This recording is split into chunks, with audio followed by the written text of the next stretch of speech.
দেশৰ যুদ্ধকালীন পৰিৱেশত আমাৰ সেনা জোৱানসকল যাতে প্ৰতিটো মুহূৰ্ততে সাহসে আগবাঢ়িব পাৰে বা তেওঁলোকক যদি আঘাতপ্ৰাপ্ত হয় তেওঁলোকক যিহেতু ৰক্তৰ প্ৰয়োজন হ'ব আৰু এই সেনা জোৱানসকলৰ বাবে বৰ্তমান সময়ত ৰক্তদান কাৰ্যসূচী গ্ৰহণ কৰা দেখিবলৈ পোৱা গৈছে নাজিৰাৰ নাট্য মন্দিৰত আৰু কুটুম্ব সুৰক্ষা পৰিষদৰ উদ্যোগত নাজিৰাত যি ৰক্তদান কাৰ্যসূচী দেশৰ সেনা জোৱানসকলৰ কাৰণে ৰক্তদান কাৰ্যসূচী গ্ৰহণ কৰা হৈছে আৰু এই কাৰ্যসূচীত নাজিৰাৰ বিভিন্ন প্ৰান্তৰ লোকসকলে ডেকা জ্যেষ্ঠ মহিলাকে ধৰি সকলোৱে কিন্তু ৰক্তদান কৰা পৰিলক্ষিত হৈছে যিহেতু বৰ্তমান সময়ত ভাৰত পাকিস্তানৰ মাজত প্ৰায় যুদ্ধ চলিছে বুলিয়ে ক'ব লাগিব বা যি আৰম্ভ কৰিছে পাকিস্তানে যিদৰে নিৰীহ ব্যক্তিৰ তেজৰ সৈতে খেলা কৰাৰ পাছতে পাকিস্তানক যিদৰে বৰ্তমান সময়ত প্ৰত্যাক্ৰমণ কৰিছে ভাৰতে আৰু তাৰ পৰিপ্ৰেক্ষিতত বৰ্তমান সময়ত অশান্তিকৰ যি পৰিৱেশৰ সৃষ্টি হৈছে যিদৰে পাকিস্তানে মিছাইলেৰে আক্ৰমণ কৰিছে আৰু তাৰ প্ৰত্যুত্তৰ ভাৰতবৰ্ষই দিছে আৰু এই সময়খিনিত আমাৰ বহুকেইজন সেনা জোৱান শ্বহীদ হৈছে তাৰ সমান্তৰালভাৱে যদি কেনেবাকৈ আমাৰ সেনাসকল সাহসী সেনাসকল আঘাতপ্ৰাপ্ত হয় তেনেহ'লে তেওঁলোকক যিহেতু ৰক্তৰ প্ৰয়োজন হ'ব আৰু এই ৰক্ত আমাৰ সাধাৰণ ৰাইজে যোগাৰ ধৰিব আৰু সেই উদ্দেশ্যে নাজিৰা নাট্য মন্দিৰত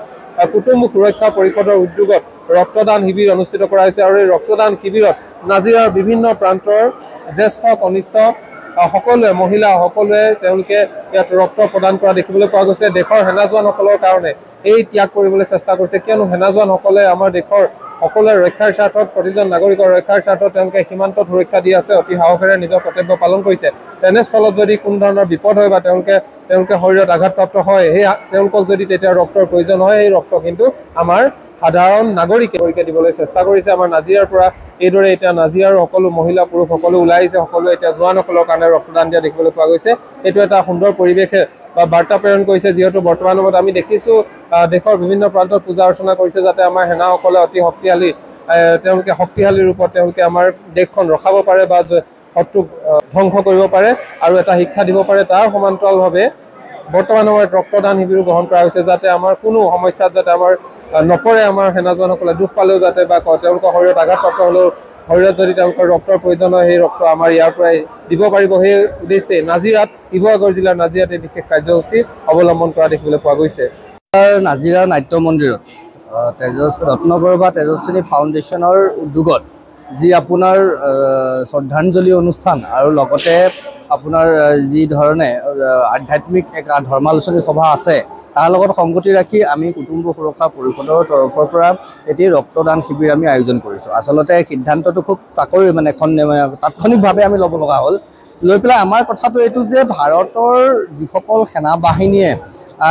পাকিস্তানৰ বিৰুদ্ধে যুদ্ধ কৰি আছে অহৰহ তেওঁলোকে আমাক সুৰক্ষিত দিয়াৰ কাৰণে তেওঁলোকে নিজৰ জীৱনকো তুচ্ছ জ্ঞান কৰি 24 ঘণ্টাই তেওঁলোকে কাম কৰিছে তাৰ মাজতে কেইবাজনো আমাৰ সুযোগ্য সন্তান আচলতে তেওঁলোক ঈশ্বৰৰ অংশ নহ'লে তেওঁলোকৰ ঈশ্বৰৰ কাম ৰক্ষা কৰা কামটো কৰিব নোৱাৰে সাধাৰণ মানুহে আমাক ৰক্ষা কৰিব নোৱাৰে ৰক্ষা কৰাৰ সময়ত বিপদত পৰিলে আমি ঈশ্বৰক বিচাৰোঁ এতিয়া মই কৈছোঁ ভাৰতৰ সেনা বাহিনী নৌসেনা স্থলসেনা বায়ুসেনা প্ৰত্যেকজনে যিসকল ইয়াৰ লগত জড়িত হৈ আছে আমাক নিতৌ সুৰক্ষা প্ৰদান কৰিছে তেওঁলোক একোজন ভগৱানৰ অংশ ভগৱানৰ দূত তেওঁলোক সুস্থ হৈ থাকক তেওঁলোক বিজয়ী হৈ আহক আৰু যিসকল ইতিমধ্যে শ্বহীদ হৈছে তেওঁলোকৰ আত্মাই সদ্গতি লাভ কৰক আমি নোৱাৰোঁ তাত গৈ যুদ্ধ কৰিব আমাৰ সেইটো সৌভাগ্য নহ'ল তেওঁলোক সৌভাগ্যশালী গতিকে আমি ইয়াৰ পৰা আমাৰ অকণমান ৰক্তদান প্ৰক্ৰিয়াৰে আমি তেওঁলোকক উৎসাহ যোগাব খুজিছোঁ তেওঁলোকৰ পৰিয়ালক আমি কৃতজ্ঞতা ধন্যবাদ জনাব খুজিছোঁ যে যুদ্ধকালীন সময়ত তেওঁলোকৰ লগতে তেওঁলোকৰ পৰিয়ালবৰ্গই যিধৰণে সাহস সহযোগিতা আগবঢ়াইছে